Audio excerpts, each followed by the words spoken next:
Okay, hey everyone. This is Grover from PhotoShelter, and this is another exciting installment of What Photo Buyers Want. This time we've got Steve Fine, the legendary director of photography of Sports Illustrated. Steve is on the line. Hello, Steve. Are you there? Yes, I am, and thank you for the intro.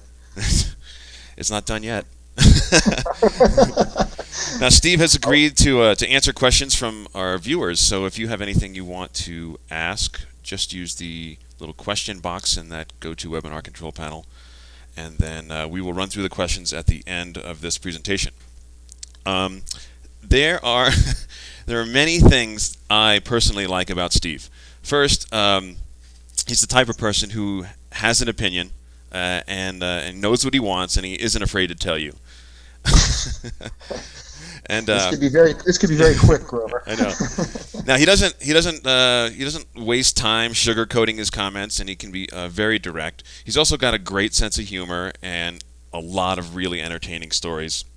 Um, and he doesn't let he doesn't let political correctness get in the way of a good story, so that's always good. So Steve, it's good to have you here, and I believe that this next hour should be pretty damn fun. Well, I'm looking forward to it. So let's get started with your background. How did you get started? I graduated from Columbia University, and wanting to be a writer, I was looking for a job as a researcher at Sports Illustrated. I ended up as a fact checker at People magazine for a few months, and I met the lawyer at People, because if you're checking facts at People magazine, you spend a lot of time in the legal department. Um, and her boyfriend at the time was the deputy picture editor of SI, and being a big sports fan and, again, wanting to be a writer-reporter here, I thought maybe she could hook me up.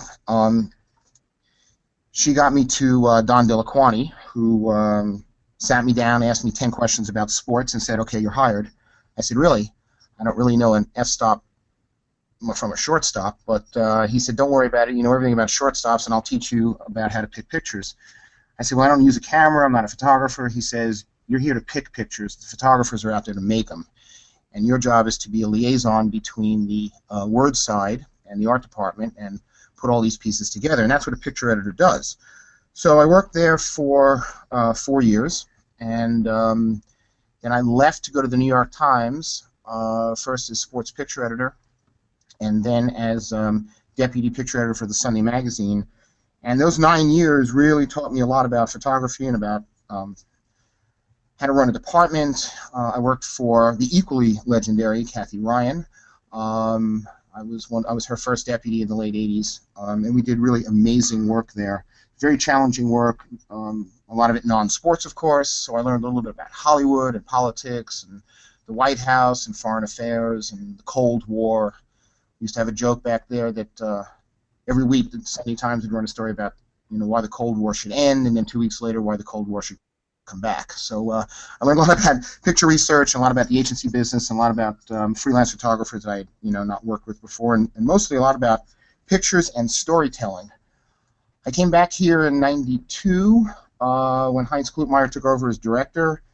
He asked me to come back and fix this place with him.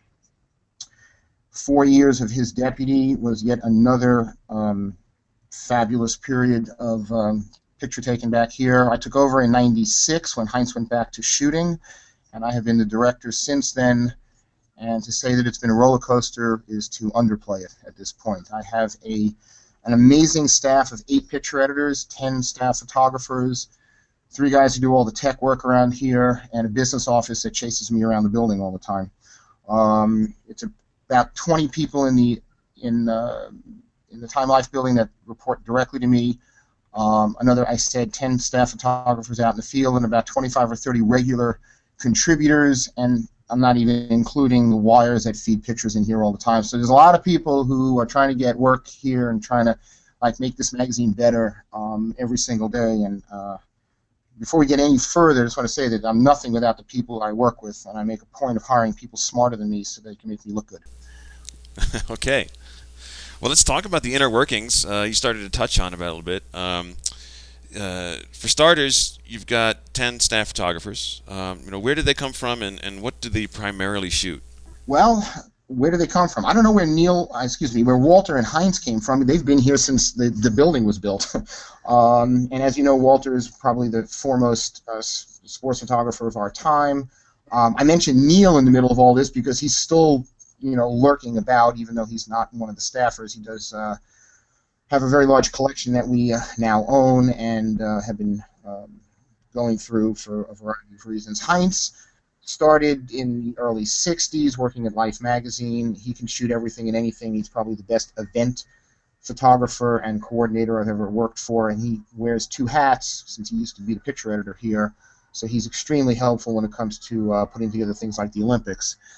I got a couple guys who specialize in basketball and a couple guys who specialize in football, and everybody loves baseball. And I got one guy who is the best hockey photographer ever. That would be David Clutho.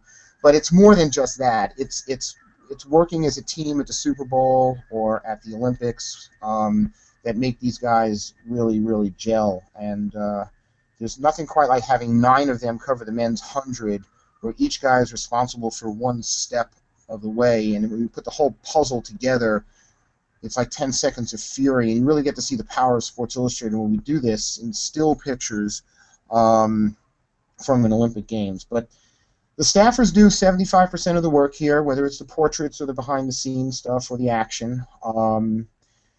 There are some regular contributors here, guys who specialize in basketball like Greg Nelson, or guys who specialize in golf like Fred Vuich, who work, every other week or every week here.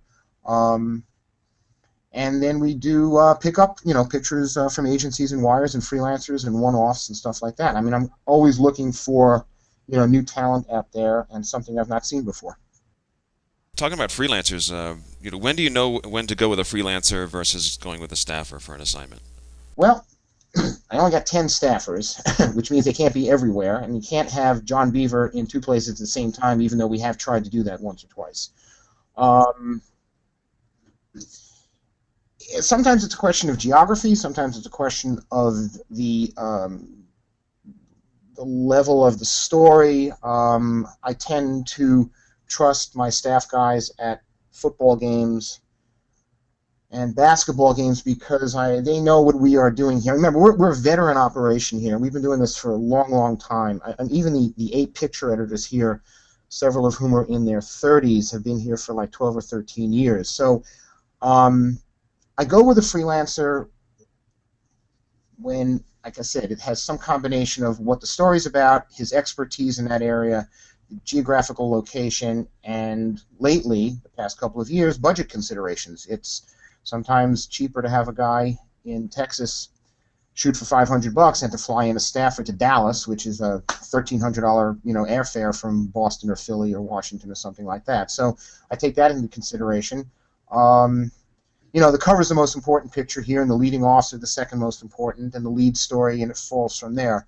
So, sometimes, each week the hard part is matching the assignment with the photographer. Who is going to do the best job, whether it's their expertise, or maybe I just parachute somebody in who has not done something before and see if they can find a way or an angle that we haven't done. I mean, the key thing about Sports Illustrated is that we're about magical moments, sense of place, and tears and cheers.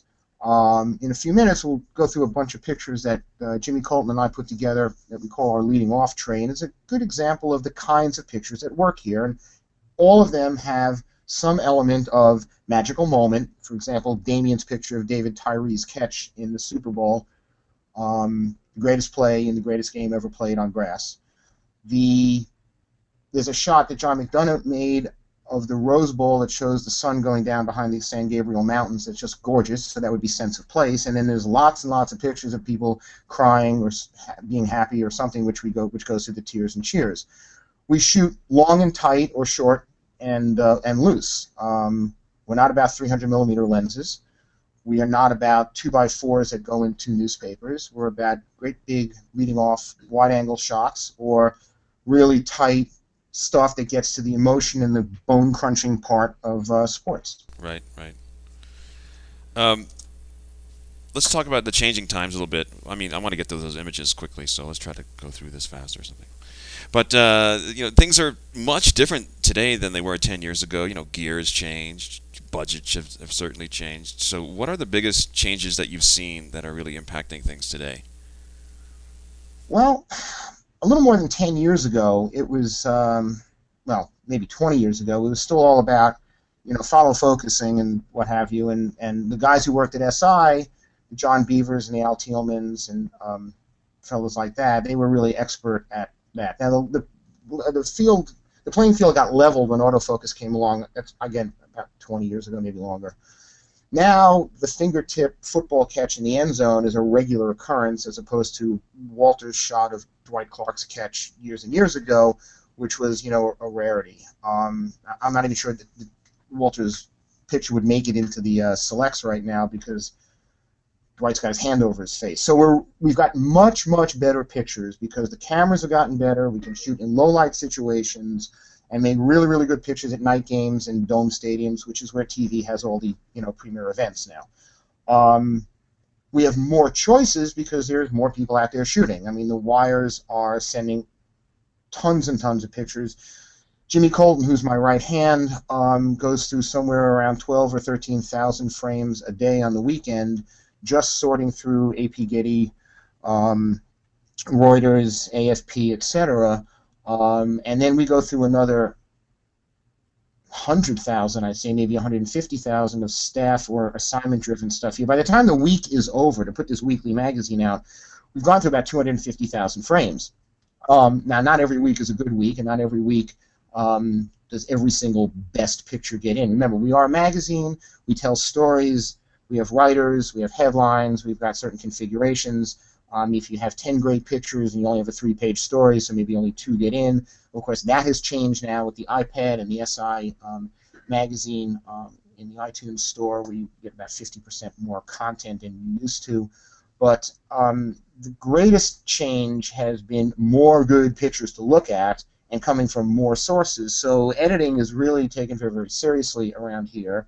And I'm looking for... I wake up every Sunday morning, and I get excited coming in here at 9 o'clock because I'm likely to see something I've never seen before. And I made a statement a couple years ago that I've probably seen more sports pictures than anyone on this planet. Jimmy has now surpassed me because he takes care of one of our apps called Snapshot, and he combs through the wires and what have you. But up until a couple years ago, I mean, I'd seen, a gazillion pictures, and it really takes a little bit of something to move me. And if it moves me, it'll move the reader. And that's a good day around here. I mean, we need a good cover. We need 3 good leading offs, a lead story, and a good feature picture in the back for the story that we call the bonus. And we kind of score ourselves on those 4 areas. And once in a blue moon, I get a 4. Most of the time, I get a 3. Occasionally, I get a 2. Anytime I get less than a 2, I don't get to play in the sandbox anymore. But the stakes are higher, the standards are higher, and we are in competition not so much with ESPN, the magazine, but we're in competition with ESPN SportsCenter. We are trying to find pictures on Saturday and Sunday that we publish on Wednesday that don't look like the same highlights that people have seen 8 times, a day over and over and over again. And that comes from homework and research and experience and putting cameras in places that no one else has thought about, different angles, different choice of lenses, and good solid editing. Right. It sounds like you guys, as editors, are extremely busy. So I'm wondering, what is it that a photographer can do to make the lives of SI editors a little easier? Don't fuck things up. Photographers don't edit here, okay? Photographers are great at their craft, but they are too close, I think, to their own photography to be objective about what's good and what's not good. I send 3 staff guys to a football game. I don't care who gets the picture as long as it's one of those 3 guys. So when I go through the pictures and I'm looking at, let's say each guy shot 2,500 frames at a football game, that's 7,500 pictures one game. We get it down to about I don't know, a couple hundred selects, and then I get it down to about 30 or 35 super selects, and then we pick 3 or 4 for the magazine. Those 3 or 4, I will say, are the absolute best ones. The job of the photographer around here is to capture key moments, in focus with, proper exposure, all the basics, but also to tell the story of the game.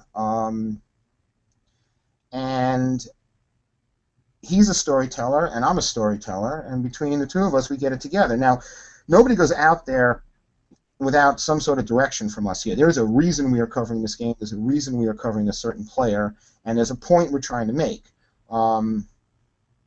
And the same goes for the feature and the portrait stuff we're doing around here. Michael O'Neill, a legendary portrait photographer in his own right, taught me a long, long time ago when I was at Times Magazine section. He says, you got to tell me what the message is. Why am I shooting this picture? I said, well, you're shooting this picture because this guy's leading the league in scoring. He says, that tells me absolutely nothing about why I'm shooting this picture. What am I trying to convey? What am I trying to capture in his personality in my camera that's going to get people to stop turning pages and read this story? And so every feature assignment that goes out here has a plan, often heavily art directed ahead of time, often shot a day before the subject arrives so that we can see what the lighting looks like, what the composition, the framing it is. We put a logo on it if it's a cover. We do a lot of behind the scenes planning, so that we all believe in the magic of photography, but we try to reduce the amount of mistakes that are made. And like I said, we do a lot of homework and a lot of hustling ahead of time to make things work. And so the photographer's job here is to listen, or actually to read, because I'm not big on the phone anymore. I found that I say things, and I don't know if anybody's hearing me out there, much like this. The point is this: if I write it down in an email or a text or something, then I know what I said. Also, they can refer back to it. Okay, so I live on email, I live on IM and BBM and stuff like that, and all my guys are hooked up. So if I have to change something at halftime, like this past weekend, we were shooting the Patriot defense, and I don't know, they ran up the score on the Colts, and didn't look like they were actually playing much defense. And the story kind of switched over to that tight end Gronkowski a little bit, so we got some pictures of that. I got to be able to alert them. Okay, they have to be able to be aware of their surroundings, that the story might change and things like that. They also have to deliver the pictures that I'm looking for. I mean, I probably know more about sports than most, which helps in this job. And, the reason we're going to be at, Giants in Dallas this week, or the reason we're going to be covering Tebow, or whatever it is we're doing, there's a point to be made. As a weekly magazine, we can't just rely on, the winning touchdown to guide us, because that winning touchdown is going to be seen on TV 47 times between Saturday and Wednesday.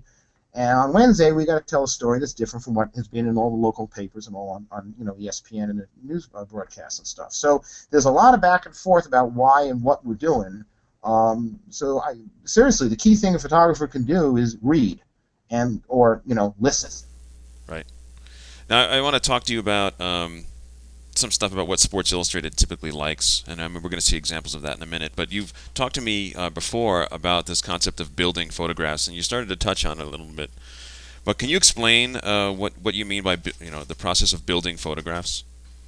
Okay, well, the process begins back here. We're going to shoot a feature story on a particular subject, and the writer will check in with the senior editor, text editor, and the art director, who's a great guy here, Chris Hersick, and I'll sit down probably with Terry McDonald, who's editor of this magazine, and we will try to figure out a way of portraying this person. And most of our ideas are pie in the sky. It'll never happen. The subject will never do it. There's not enough time. There's not enough access. There's not enough whatever it is, even down to what prop they will and won't hold. So we try to kind of be realistic about what we want to do. I mean, a good example is this week's cover, which is a Sportsman of the Year cover. It's Pat Summit of Tennessee and Coach Krzyzewski of Duke. Two pretty straight-laced, middle to late in age coaches, what we like to call guys in ties or girls in ties. And they're not fundamentally fabulous looking subjects. So we went through a couple of books here, and we looked up a couple things we used to do, and we focused in on a picture that the late great, and I miss him every single day, Brian Lanker, did for us a couple of years ago when he did Dean Smith, which was yet another coach or another guy in a tie, and how are we going to do this? And he made a brilliant shot of Dean Smith on the cover, and we kind of looked at this and, well, what if we need two people, and we couldn't get them together because of their schedule, so we had to shoot them in a way that, the first picture had to match the second picture, and so we started building a set in our minds. And I sent Simon Brody was the photographer. He's on staff here. Some of these ideas, and he researched the Dean Smith picture, and he went out one after actually he didn't go out. He shot it in his living room, okay, with his assistant. And he says, "What about this pose? What about that pose? Where do you want to put the ball? You got to be careful. You got to leave room for a headline. You got to leave room for the logo. You got to leave room for the mailing label, which is gigantic. So you can't. It's not just a pic. I mean, we're not shooting for an art gallery or a museum here. We're shooting for things that have to fit on a piece of paper with other hardware that's involved. Okay, so it's not just about the picture. It's about how it's going to fit in with the rest of the design." And we kicked it around, and we were looking at each other. It actually was all on text, back and forth, between myself, Chris, and Simon. Which direction you want the light to come in? You want to come from the center out or the outside in? Should she be on the left? Should she be on the right? Let's shoot it both ways because we did her first, and then we had to match it with Coach K. And we slowly started to build it together. When we had one picture that worked, we simply flopped it and put it on the other side of the cover, and then we put all the type on it, and then I sent that. So now we had Pat Summitt twice, okay? And we sent that back to Simon, and he said, "Okay, that works. How about this? How about that? Make sure that," I said to him, "make sure that the angle of the dangle was properly, so that, because we're slightly looking up at her, so she looks kind of regal and heroic. Let's make sure that Coach K looks the same way." Of course, Pat Summitt, she's like, 5'11". Coach K is like, I don't know, 4'3" or something like that. So we had to kind of adjust accordingly a little bit. But I think it worked out fine. When you all see it later today or tomorrow when you get your copy, yeah, it's pretty nice. And it's the best we could do with a couple of coaches, and away we go. So you said you were a lot of this was done over text. Do you mean like you were sending yeah, images to each other? BlackBerry to iPhone to BlackBerry. That he'd take a picture of the picture and send it along, and we'd comment on it and move them around a little bit and adjust accordingly. We do that a lot. I mean, Robert Beck took a brilliant picture of an Olympic star, not to be named because we're not going to run it for a while, and he worked on the setup for this picture for like 5 straight days. And he says, "What do you think of this?" And I said, "No." "And what do you think of that?" And I said, "No." And I said, "Try this and this and this." And so the getting back to your question a little while ago about what has changed is not too many years ago we'd send people out there and they'd go and shoot their picture with the red background and the guy looking at the camera, and I'd get the call that, "Don't worry, it's a beautiful picture, you're going to be fine." And I get the picture in the morning and I go, "Oh my God, this is like so completely different from what I described. I'm going to die now." Instead, I can see along the way what I'm getting, and we build this picture, from the ground up, so that when the subject walks in, among other things, we're only getting 15 minutes to make a picture these days, which is what everybody's getting. I'm not complaining about that. It's just part of doing business now. Fine. At least I'm going to get what we designed back here. Now, I encourage every photographer who works for me to also make their picture, okay? Because sometimes, back here, we're idiots. We're completely wrong. And the subject walks in and says, "No fucking way, I'm not going to do that." And the photographer has to adjust on the fly, and he's not going to call up his daddy, like, me or something, and say, "What do I do? What do I do?" He has to make some decisions. And that goes back to hiring the right guy for the right job, so when the panic ensues, he can make something out of something. I mean, Michael O'Neill went down to shoot Shaq a few years ago for me. We wanted Shaq in the pool. He had just been traded to the Miami Heat. So we wanted him, in the water. He says, "There's no way I'm getting in the water. I'll shoot under this tree." And Michael said, "We're not here to shoot you under a tree. We're here to shoot you in water. This is South Beach. Come on, let's get with it." And he says, "No, no, no, no." And the agent came out, and the PR guy came out, and they said, "No, this is it." And Michael says, "Well, I'm not shooting you under the tree. I'm leaving." So Shaq, with his uniform, jumped in the water. And we end up with a picture of Shaq in the water.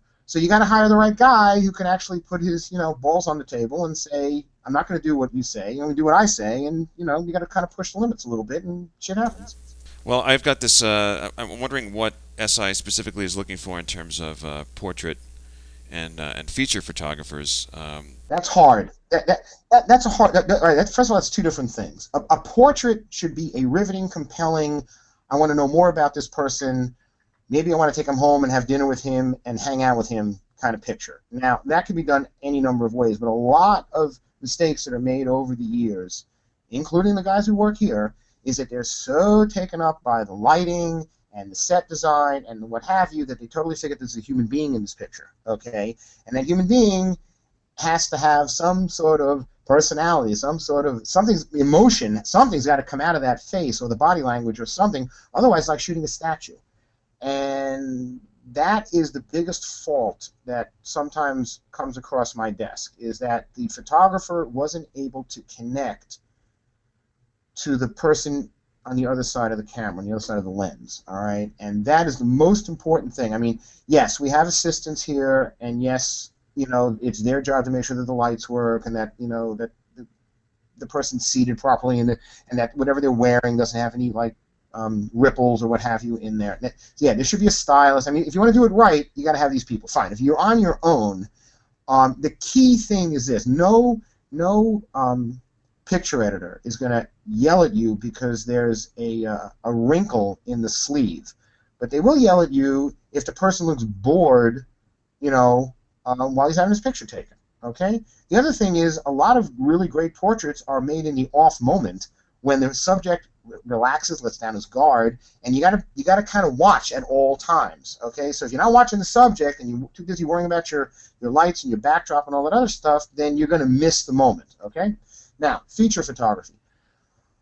I wish we did more behind the scenes stuff. I wish we did more, locker room. The greatest of all time in terms of team photographers is Michael Zagaris, and he's been shooting the A's and the 49ers for, about 150 years. And he has the trust of those players. So when he gets in there, they don't even know he's there. Now that's real, Cartier-Bresson photojournalism. You don't even know the camera's there. All right.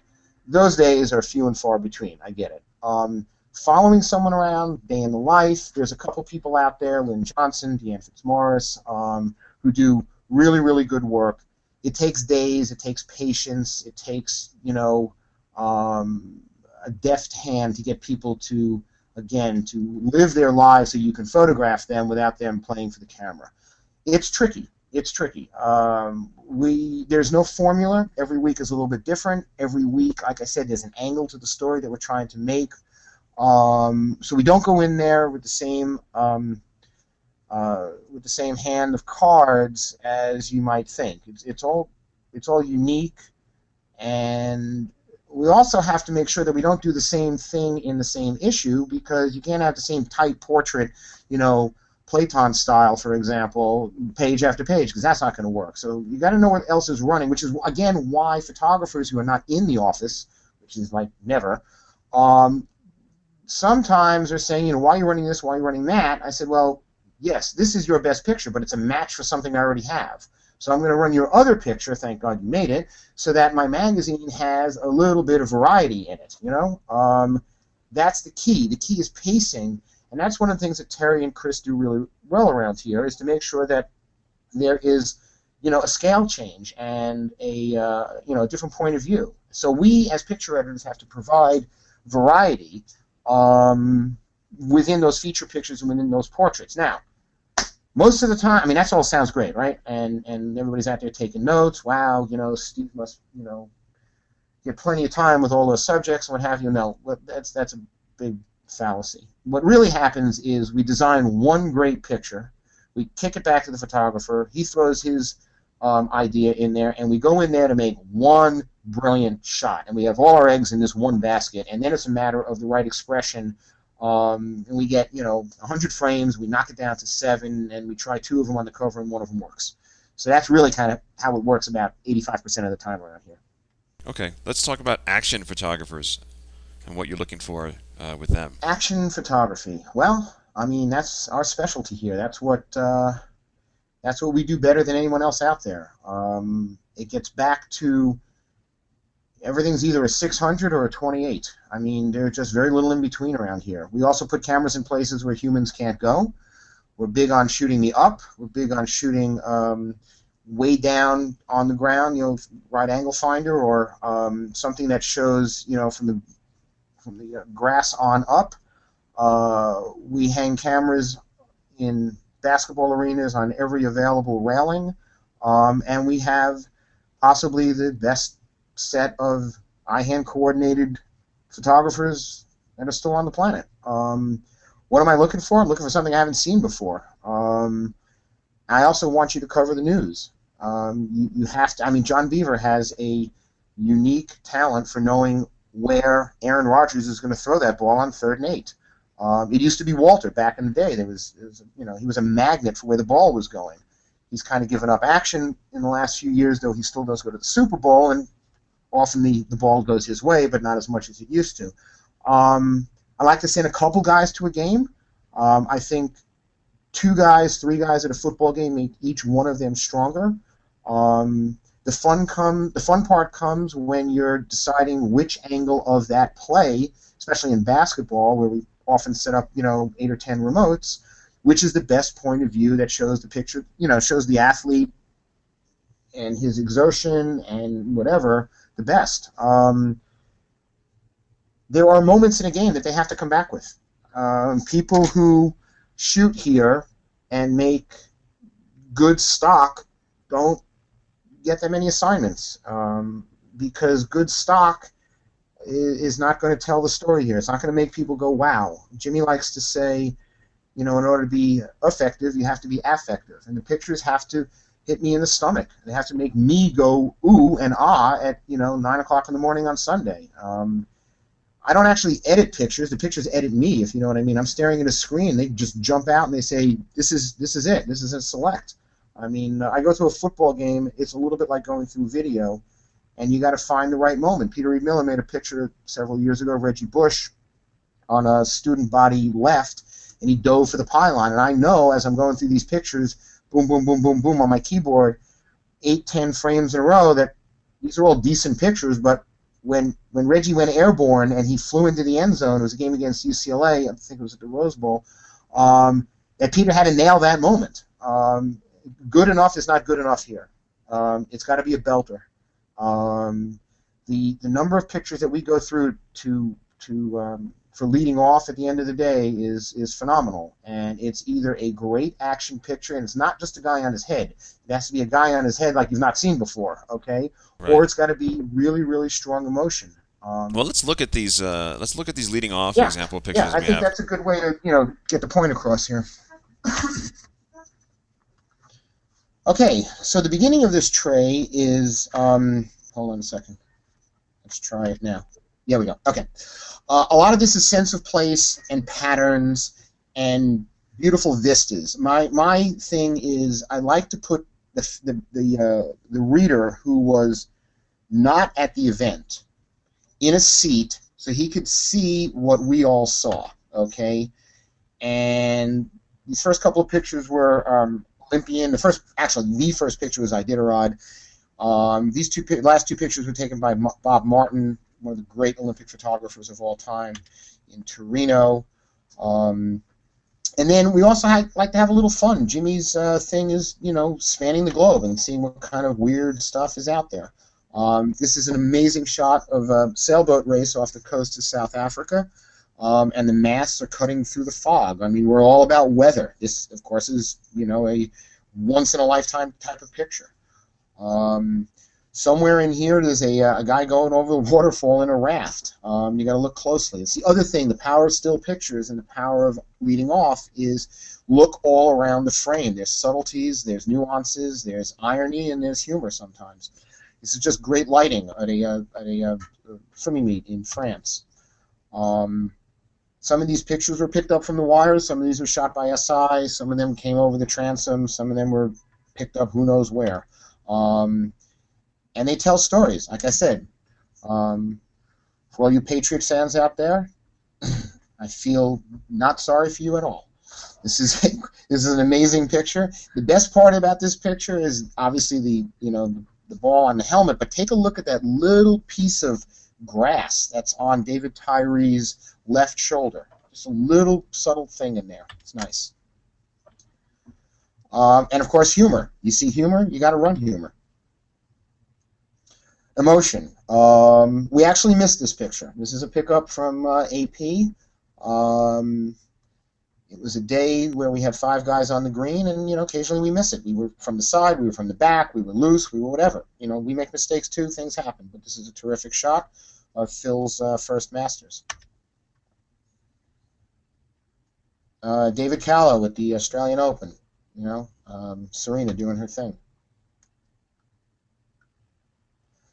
Again, this proves once again you don't have to have a credential in the third base dugout at Yankee Stadium. This is a cross-country meet somewhere in this country. I don't even remember. And look at that kid on the far left. He looks like he's drowning in the water. I mean, that is a quintessential Sports Illustrated leading off kind of picture. For those of you out there who want to contribute stuff, it's got to be this or better. And we take contributions through the website and Jimmy Colton's personal email, which I'm not giving out. Somewhere in there is a blonde joke, and I'll let you guys figure out where that is.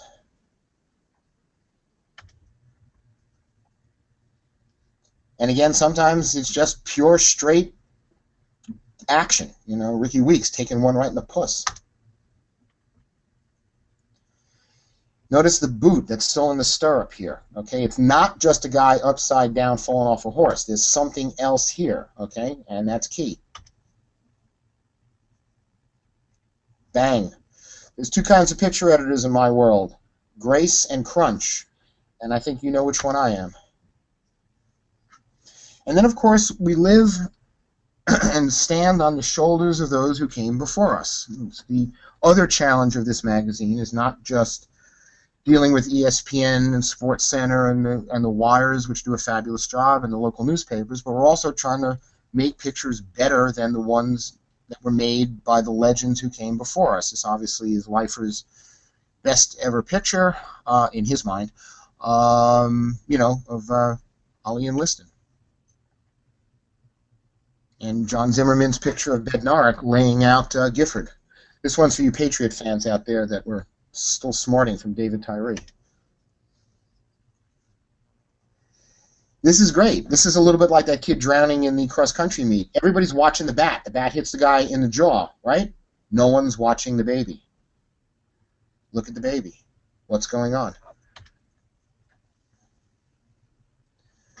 Again, one of those moments you can't tell a guy to go out there and make this picture. It just has to happen. Willie Mays, 1954, great catch against Vic Wertz.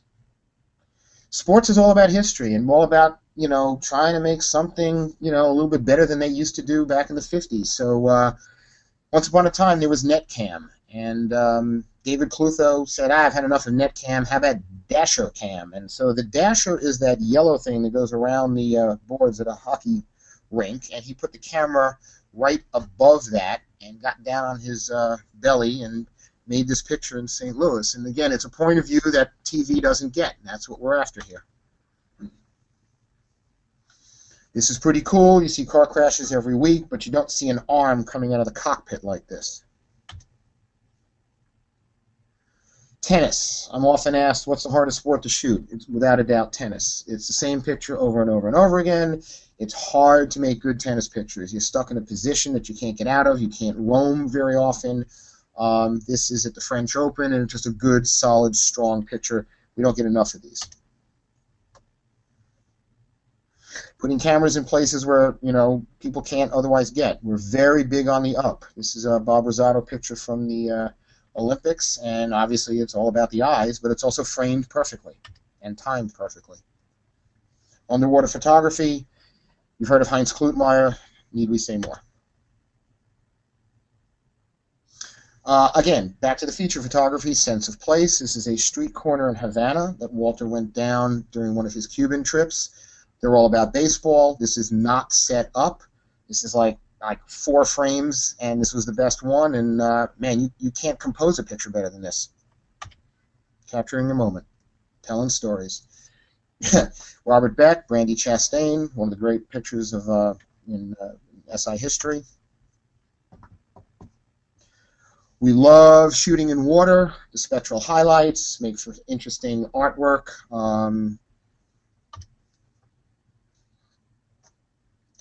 And again, weather. We cannot get enough weather. We're watching the forecast on Thursday. Where is there going to be snow? This is a nothing play in a playoff game a couple years ago that Simon was at, freezing his dick off in Green Bay. It's an incomplete pass. It's nothing. Except when you add in all this snow, it's really kind of amazing. Again, sense of place. The whiteout at Penn State a couple years ago, photographed by David Bergman. Notable freelancer, does a lot of great stuff for us here, and the master of the Gigapan. Helicopters. I know not everybody can afford a helicopter. Lately, even we can't. But this is Tiger in a trap taken by Jim Gund. Where is Jim Gund? If he's out there, he should send a note. This is a story about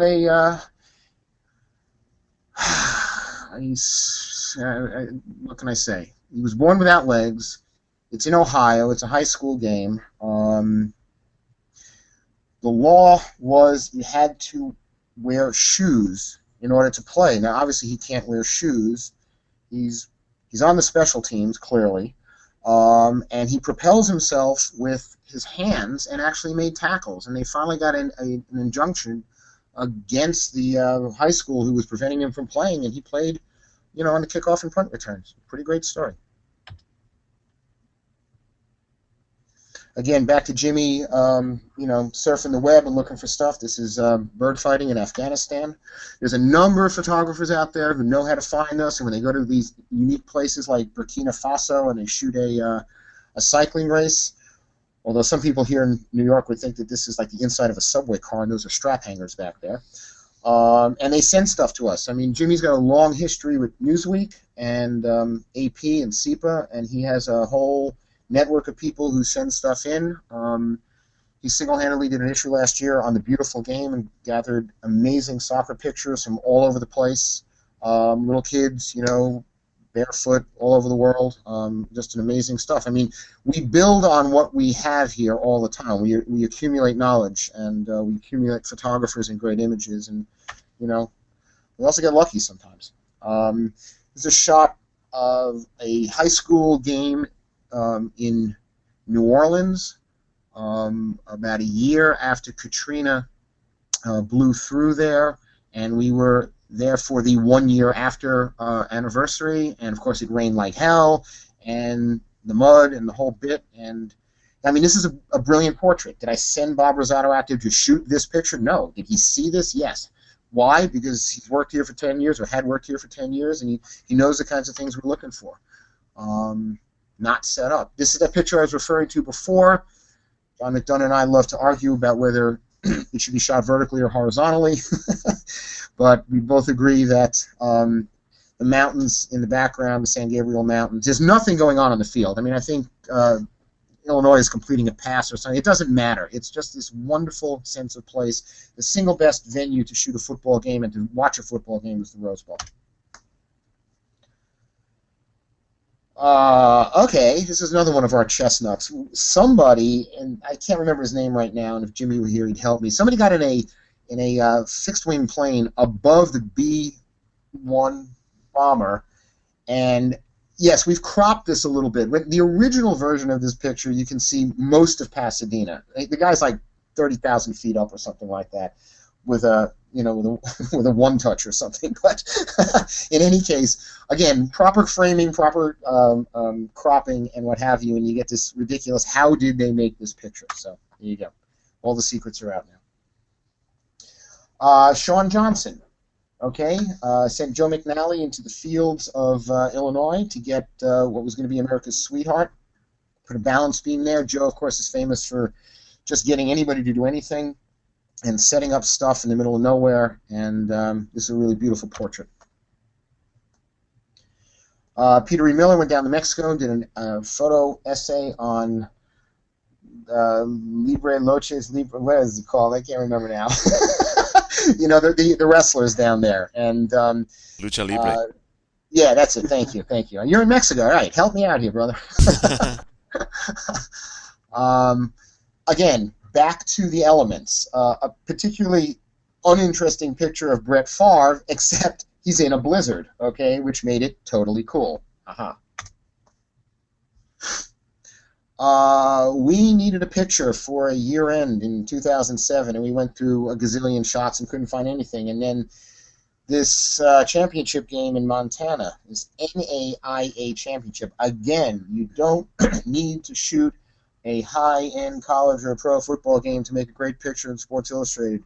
And Jimmy found this on the wire. I think it was from the local newspaper, and it's like the poster from Platoon. I mean, it just screams emotion. It screams sport in America. It's just, I mean, look at the guy doing the belly flop in the background. It's just unbelievable.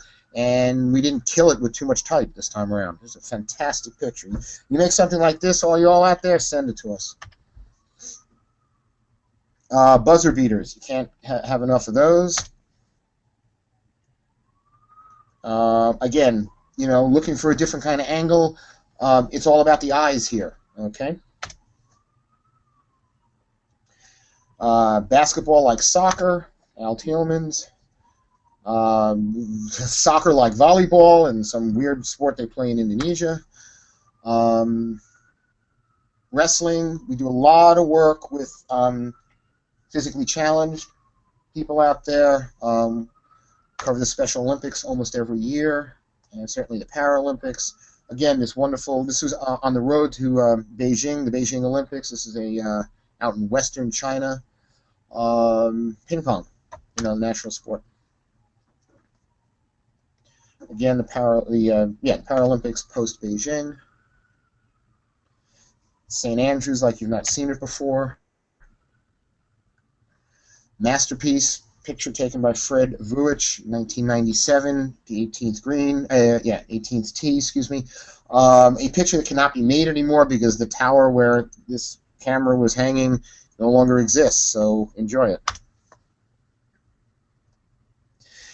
And of course, we get back to pain, which, you know, is what we're all about here. Another shot by Bob Rosato, Cleveland and Pittsburgh. It was one of 6 versions of this picture that was in the Pro Football Hall of Fame contest that year.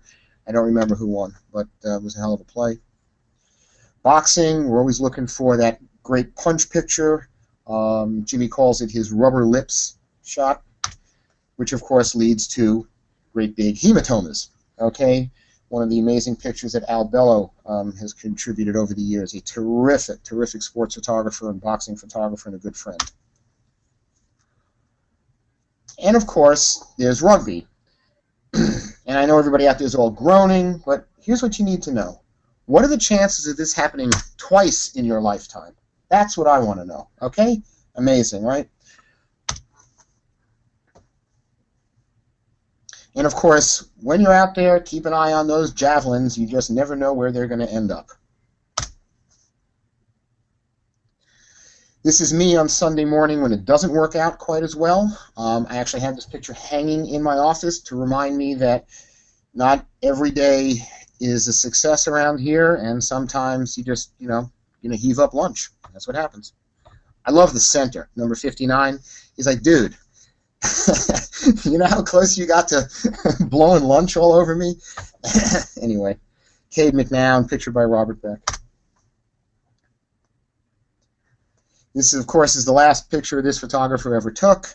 One of Jimmy's favorites. He loves animal photography, or animal photography taken by animal photographers. Fiona Abu did a series of pictures for us of soccer in Africa. She ended up making a book out of this. She's a fantastic photographer. You're listening in. Hope to see you again soon. Don't worry, everybody got up and walked away. Try not to show too much damage in our pictures. The horse was okay, etc. Again, proving you can make pictures in your backyard. This was a high school event in the Pacific Northwest somewhere, and just a bizarre finish line shot. What we like to call lunch. And, of course, the AOL Time Warner merger. Which one is Time Warner? Ouch. Simon Grudy's favorite picture. It's the end of the men's decathlon, which usually means he can now go home and get on a plane and go home. He makes this picture every year. It's his picture. I've got 2 or 3 of these now. We'll make a book out of it one day. Lance, of course, and showing once again that we don't do much in the way of retouching back here. You see that little old man back there? I love him. He's my favorite part of this picture. And Bob Martin's award-winning World Press winner from the Paralympics in Athens. And we conclude with, of course, a picture by Simon, the black dog himself, taking a one-of-a-kind shot of a ref trying to hold back a linesman. And that's where we end this show. Great. All right, we have to speed it up because we only have a few more minutes left. Okay.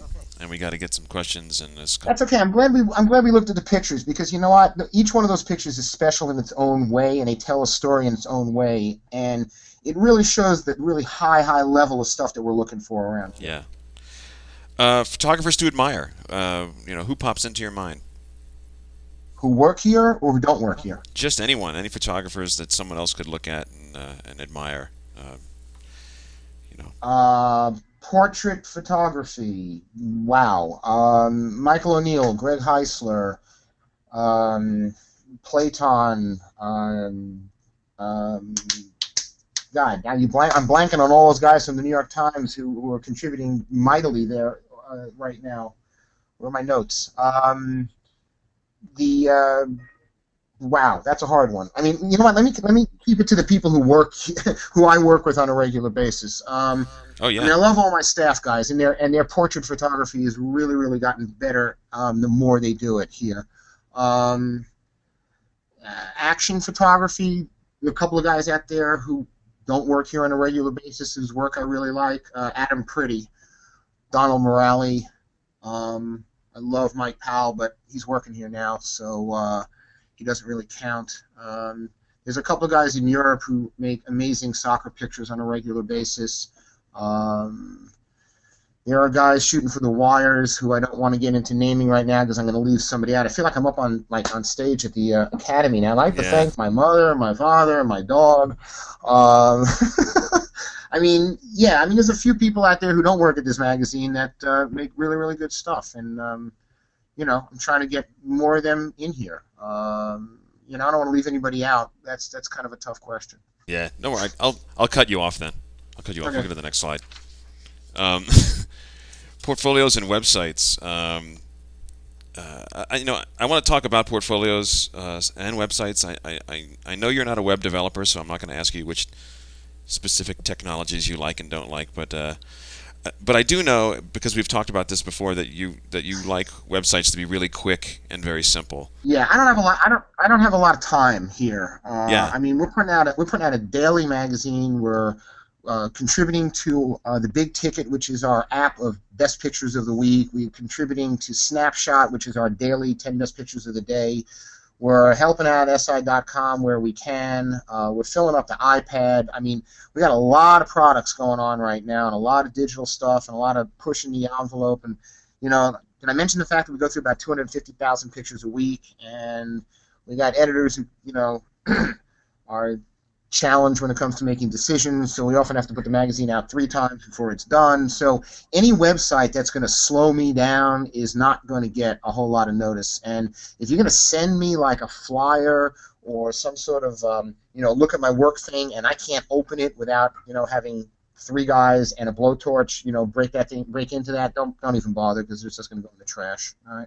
Right. But do you still look at printed portfolios?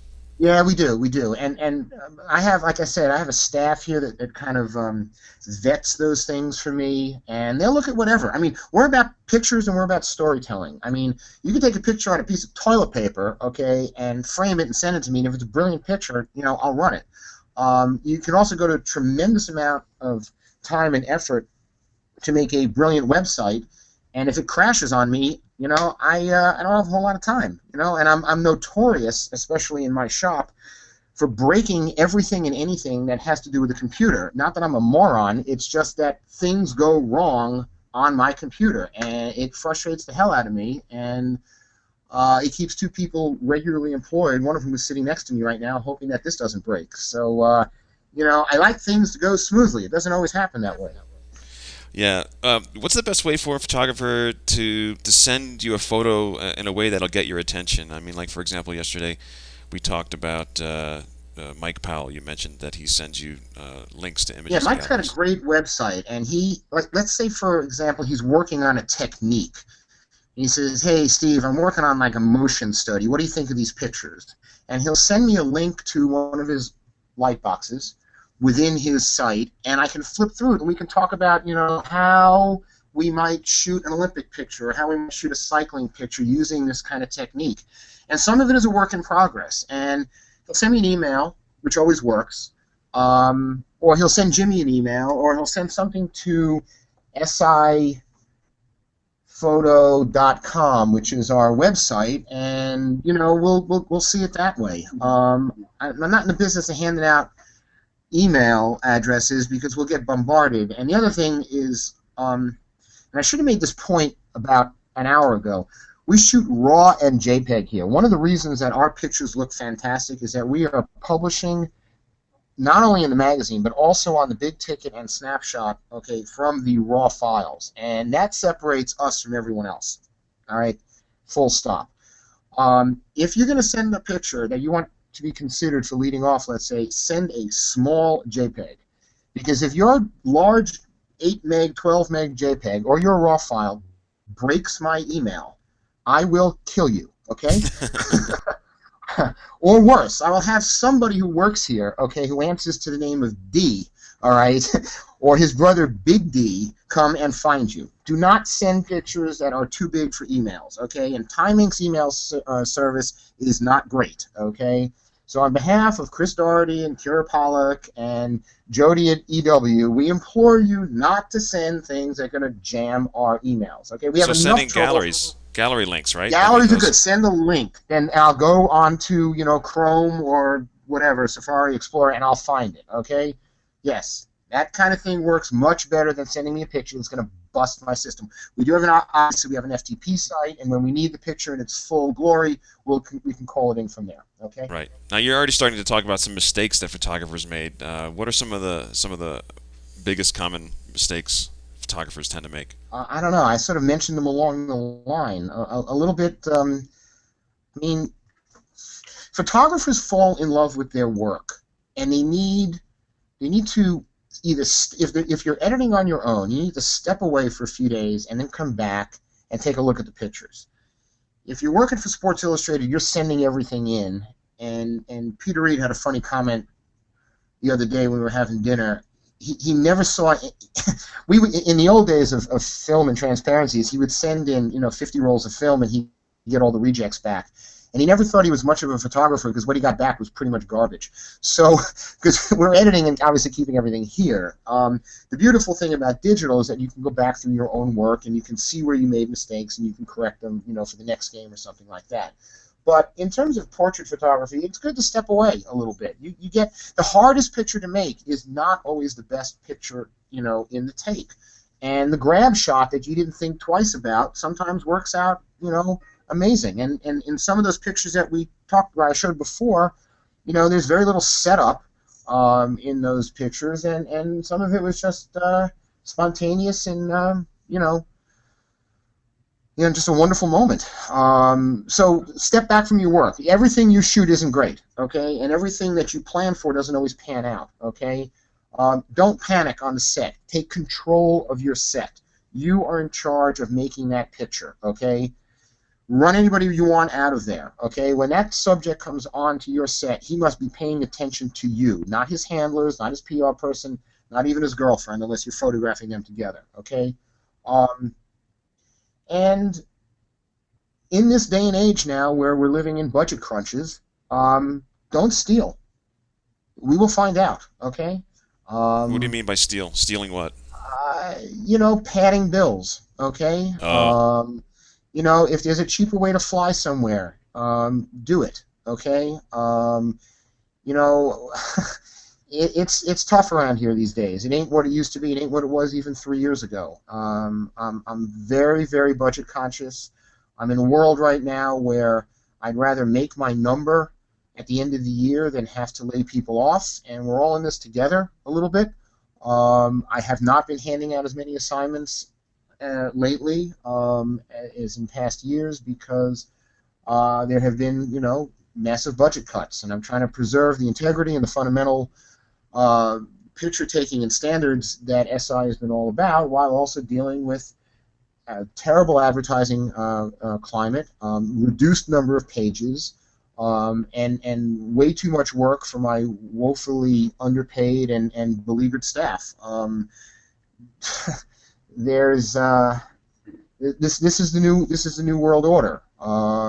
You don't need three assistants, and you don't need to spend 2 days prepping and breaking down and what have you. I mean, I go through all the bills, and I'm sick of people trying to make up for the fact that no one else is hiring them. It used to be in the old days you put in, three extra rolls of gaffer tape, as sort of the cost of doing business. Well, I count that stuff, so I don't need anybody out there telling me that in order to make this picture, it's going to cost $5,000 because it doesn't have to.